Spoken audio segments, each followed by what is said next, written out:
আসসালামু আলাইকুম ওরহমতুল্লাহ। কুল্লু নাফসিন যায়িকাতুল মাউত। প্রত্যেক মানুষকে মৃত্যুর স্বাদ গ্রহণ করতে হবে। তবে পার্থিব জীবনে এগুলোর প্রস্তুতির দরকার আছে। পার্থিব জীবন শেষ হওয়ার পর শুরু হবে পরকালীন জীবন, যেখানে অনন্তকাল থাকতে হবে। মৃত্যুর পূর্বে প্রত্যেকেরই কিছু নসিহা তার ফ্যামিলির জন্য রেখে যাওয়া উচিত।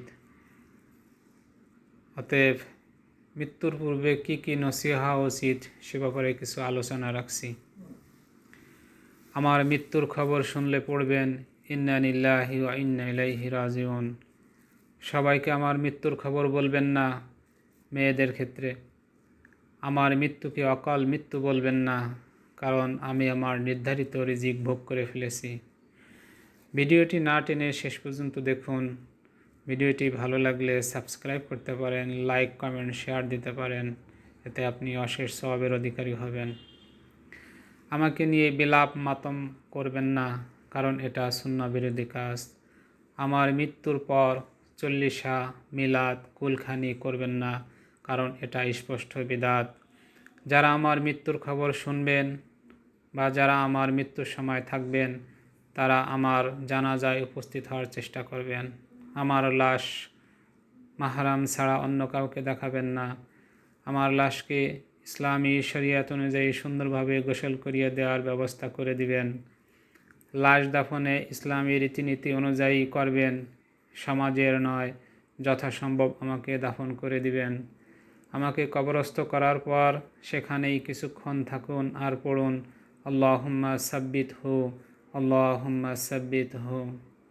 কবরের আযাব লাঘবের জন্য ও মুনকার নকিরের প্রশ্নের উত্তর যেন দিতে পারি, এজন্য আমার জন্য দোয়া করবেন। আল্লাহুম্মা সাব্বিত হু আলাল ঈমান, আল্লাহুম্মা সাব্বিত হু আলাল ঈমান। আমার হয়ে দান সাদকা করার চেষ্টা করবেন। আমার সাদাকা জারিয়া যাতে চালু থাকে সেটার খবর নেবেন, সেগুলো সমুন্নত করার চেষ্টা করবেন। আমার পরিবারের খবর নিতে চেষ্টা করবেন। আমার মৃত্যু থেকে এই শিক্ষা নিয়ে ফিরে যাবেন যে আপনার সময়ও অতি নিকটে। আমার পাওনা আমার পরিবারকে ফিরিয়ে দিবেন। না পারলে সাদাকায়ে জারিয়া চালু রাখবেন আমার জন্য। তবুও না পারলে আজীবন আমার জন্য দোয়া করবেন, আমি ক্ষমা করে দেব ইনশাআল্লাহ। কারো নিকট আমার কোনো ছবি থাকলে তা পুড়িয়ে দিবেন বা ডিলিট করে দিবেন। আমার কাছ থেকে আপনার পাওনা না পেলে আমার পরিবারের কাছ থেকে চেয়ে নেবেন। তারা দিতে না পারলে আমায় ক্ষমা করে দিবেন আল্লাহর জন্য, তাহলে আল্লাহও আপনাকে ক্ষমা করে দিবেন। ইয়া রব, আপনি সকল মুমিনদেরকে একটা উত্তম মৃত্যু দান করুন এবং কবরের আযাব থেকে আমাদের সকলকে রক্ষা করুন। আমিন ইয়া রাব্বাল আলামিন। The things that the family has to do before the death comes. Number 1. If you hear the news of my death, you will read Inna lillahi wa inna ilayhi rajiun. Don't tell everyone about my death for girls. Do not call my death premature, for I have already fulfilled the provisions allocated to me. Do not mourn about me, because this is anti-Sunnah act. Do not do Chollisha, Milad, Kulkhani in my death, because it is clear bidat. Those who will listen to my death or those who will stay at my death, try to attend my funeral. Don't show my corpse to anyone other than Mahram.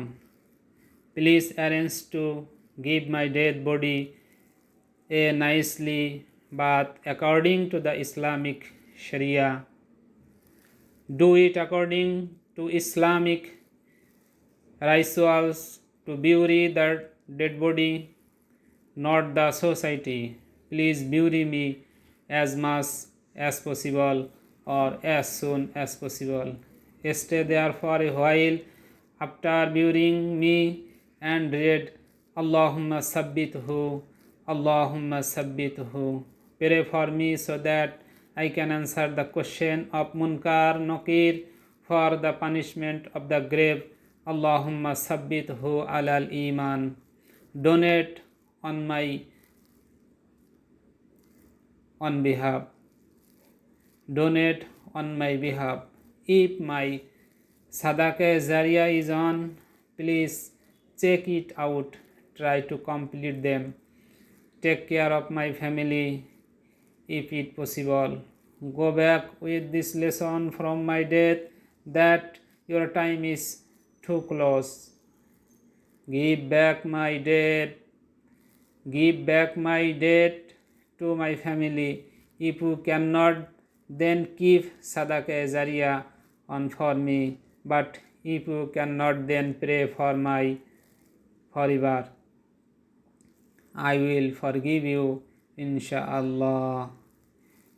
If anyone has any picture of mine, please burn it or delete it or turn it. If you don't get your O from me, ask from my family. If they cannot give, forgive me for the sake of Allah. Then Allah will also forgive you. Ya Rabbal Alameen, give all the believers a